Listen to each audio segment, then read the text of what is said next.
bab rezeki. Simple, singkat, mudah-mudahan barokah dan manfaat. Bab apa? Rezeki.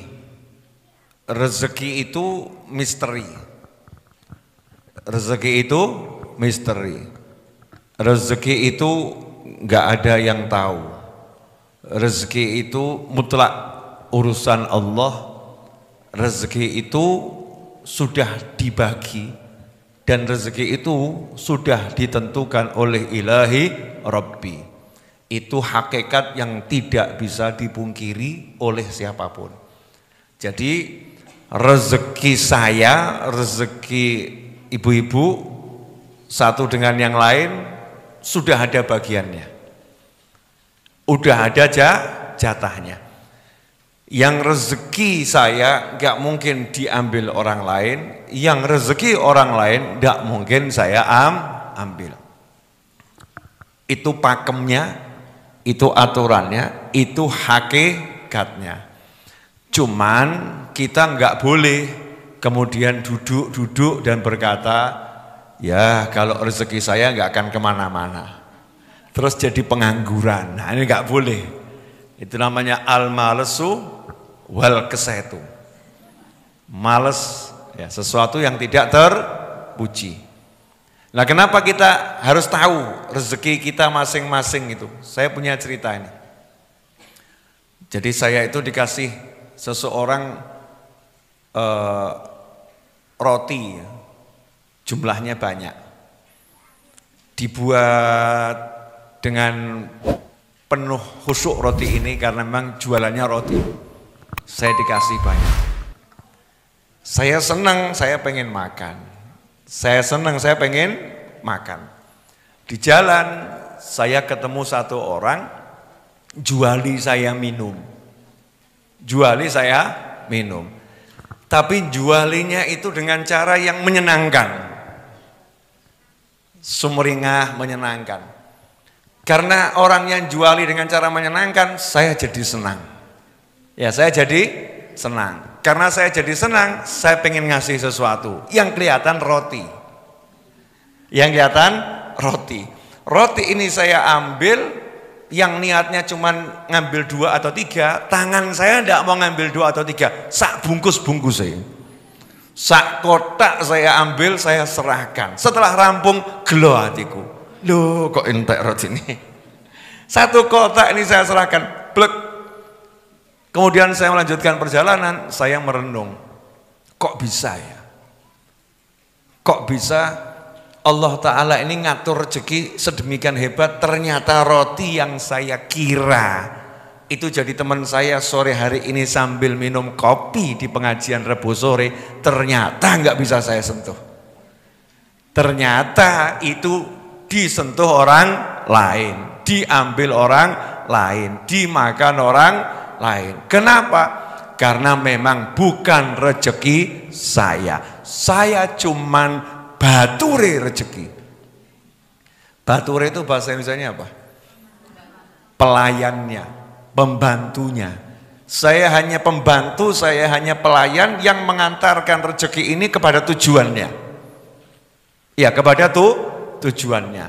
Maka konsep ini kalau ada di kepala kita enak. Jadi setiap kali kita kok ngasih seseorang, jangan pernah merasa aku memberi. Memang itu rezekinya, bukan milik saya. Dan belum tentu yang menerima jadi rezekinya. Seperti kasus saya tadi, udah dikasih ternyata merucut diambil orang lain. Ternyata rezeki orang lain. Dan saya nggak tahu cerita kelanjutannya. Apakah tadi yang saya kasih dimakan atau didum-dum sama teman-temannya? Wallahu a'lam. Tapi yang saya tahu tadi jadi rezekinya. Jadi rezekinya. Ini kalau ada di kepala kita enaknya luar biasa. Artinya apa? Tidak ada yang kita miliki kecuali yang kita emplok wal untal. Emplok wal untal. Dah itu milik kita itu. Setelah itu jadinya apa? Jangan dibahas. Nanti sera makan hilang. Yang kita amplok wal untal ya jadinya itu. Sebagian jadi sesuatu yang berenergi, sebagian jadi kotoran, ampas-ampasnya, sisa-sisanya jadinya itu. Nah kalau udah ngerti begini, gak ruwet urip itu. Hidup gak bingung. Dari pagi kerja sampai malam, kok aku gak dapat duit ya? Namanya belum dapat rezeki. Pahala sudah, rezekinya yang sifatnya materi belum dapat. Jadinya hidupnya tenang. Dan kalau lihat orang lain kok dapatnya banyak, gak akan iri, gak akan dengki. Kenapa? Karena ngerti yang bagi Allah. Nah kalau Allah mau ngasih dia segitu, saya kok gak suka, berarti saya gak suka sama Allah. Gak suka sama pembagiannya Allah, berarti gak suka sama Allah. Yang kedua, semalam saya ngisi pengajian di Banjarbaru, itu di daerah Kalimantan Selatan. Ya, tempatnya Ibu Nur Rohmah tuh. Calon besannya kakak saya tuh. Itu yang pakai baju serba pink itu, nah itu calon besannya kakak saya. Ibu Nur Rohmah itu. Di daerah sana ya. Di Banjarbaru. Nah, saya ceramah di sana, itu ada tulisan di majelis. Bukan masalah apa yang kamu dapat hari ini, tapi yang jadi masalah apa yang sudah kamu berikan hari ini. Keren banget tuh kalimat. Jadi yang penting tuh bukan hari ini aku dapat apa, tapi yang penting adalah hari ini apa yang sudah kamu berikan. Kalimat ini sederhana, tapi kalimat ini luar biasa. Karena sebetulnya yang kita dapat, betul-betul dapat itu, yang kita berikan ke orang lain, itu yang kita dapat. Kalau yang kita simpen, kita dapat kemudian kita simpen, berarti itu bukan milik kita. Betul enggak? Satu, mungkin milik maling. Betul? Mungkin milik maling, disimpan-simpan ternyata diambil maling. Betul? Yang kedua, mungkin milik tamu. Ya, yang ketiga, nah ini yang rodok enak tapi enggak enak.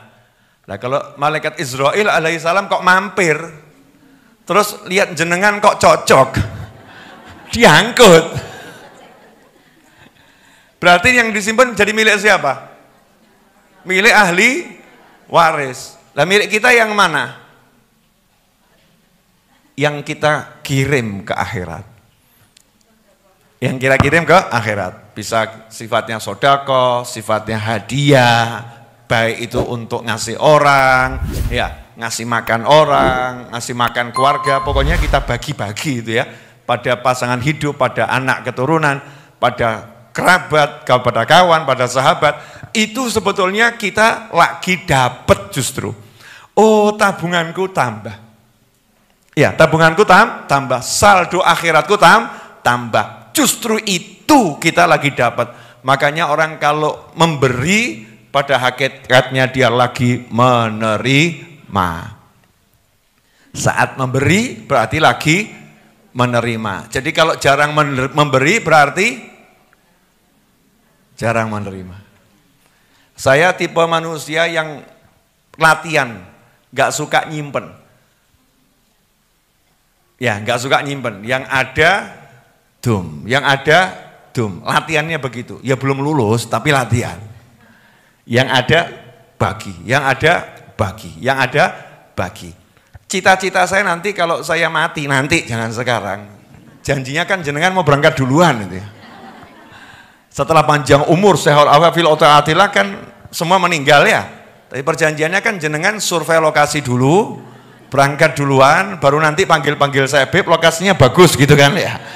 Ya nanti kalau cocok ya saya nyusul. Ya. Insya Allah panjang umur semua, amin.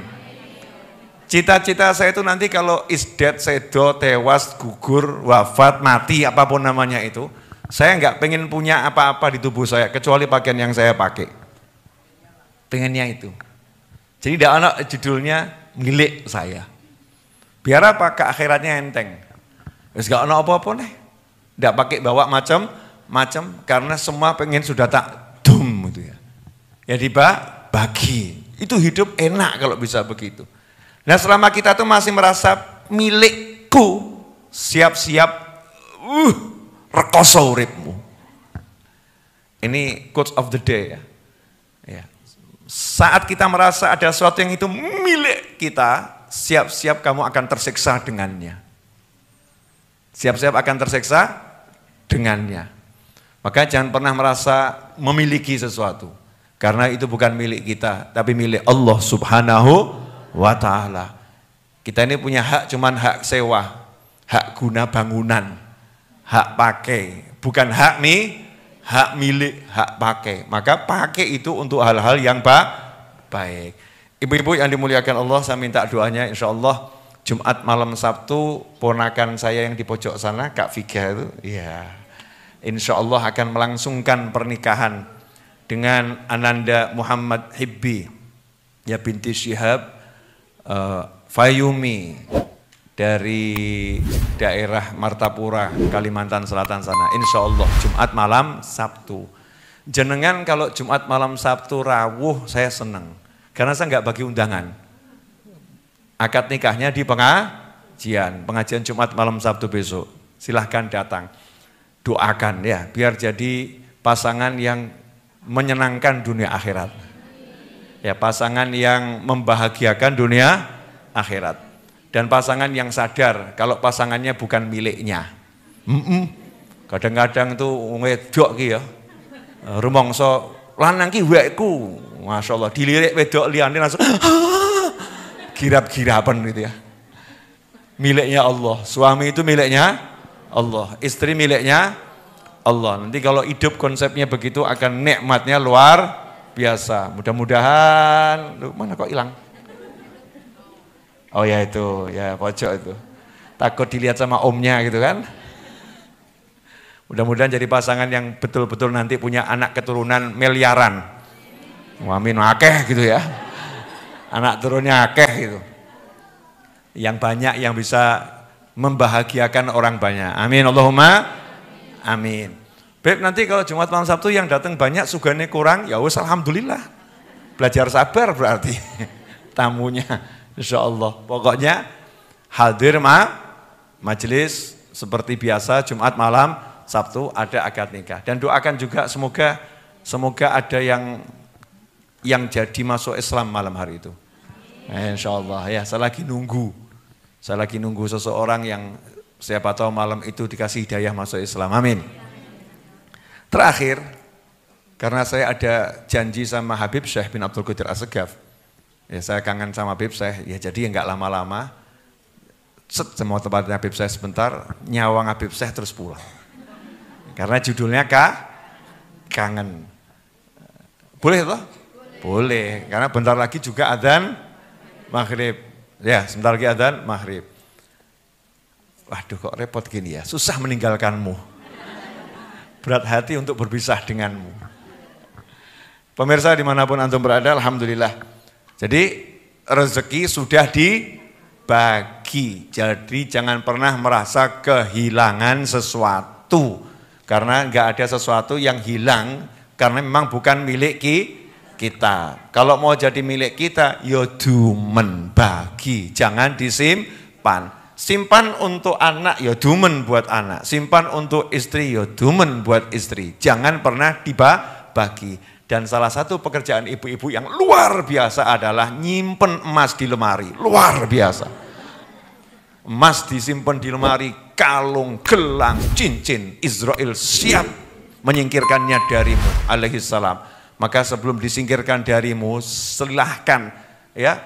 Kalau saya dolen mas-masanmu itu pakai untuk buat pondok, buat pesantren, buat apa dan lain sebagainya, buat berangkat haji, buat umroh. Beli sekarang banyak emas-emas palsu gitu ya. Warnanya sementing kan emas. Istri saya Kak Konita tuh pakai gelang, saya kaget. Gelang apik men ya.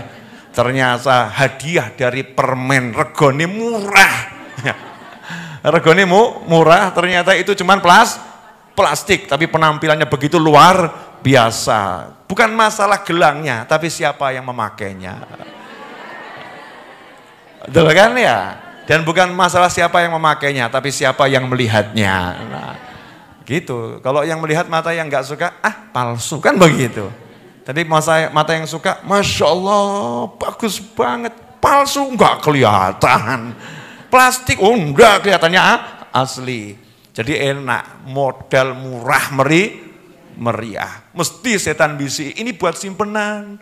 Nanti kalau orang yang berpikir nanti kalau terjadi yang nggak baik, berarti dia lagi berdoa yang nggak baik untuk dirinya sendiri. Naudzubillah min dzalik. Jelas semuanya? Alhamdulillah. Jazakumullah.